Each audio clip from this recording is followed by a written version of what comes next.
रामकृष्ण हरी शेतकरी मित्रांनो, आज शेतामध्ये भरपूरसे पाहुणे आले. पाहुण्यांची महफिल मस्त सजली.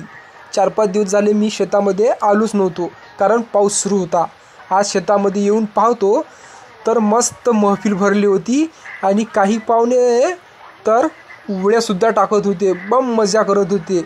मित्रांनो, यांनी अर्ध्यापेक्षा जास्त निम्म पराठी उपटून खाल्लीसुद्धा. मित्रांनो, आता करायचं तर काय? एक दिवस शेतकरी शेतामध्ये राखणीसाठी जर नाही आला तर त्याचं वाटोळं झालं म्हणून समजा. मित्रांनो, आज 50%च्या वर कपाशी उपटून खाल्ली आहे. मित्रांनो, शेतकऱ्याचा वाली कोणीच नाही. एवढा मोठा कडप हाकलतो म्हटलं तर हे सर्व वानर मागं धावतात, खेकारतात. मित्रांनो, तुम्ही पाहू शकता की यांनी 50%पेक्षा जास्त कपाशी उपडून खाल्लेलीत आहे. मित्रांनो, आता करायचं तर काय?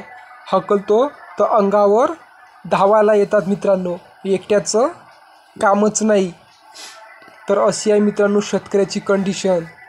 तुम्ही जर शेतकरी असाल तर माझ्या चॅनलला नक्की सबस्क्राईब करा. मित्रांनो, मी सुद्धा एक गरीब शेतकरीच आहे. मित्रांनो, आणि तुम्हाला दाखवतो हा जो मेन आहे कार्यकर्ता आहे.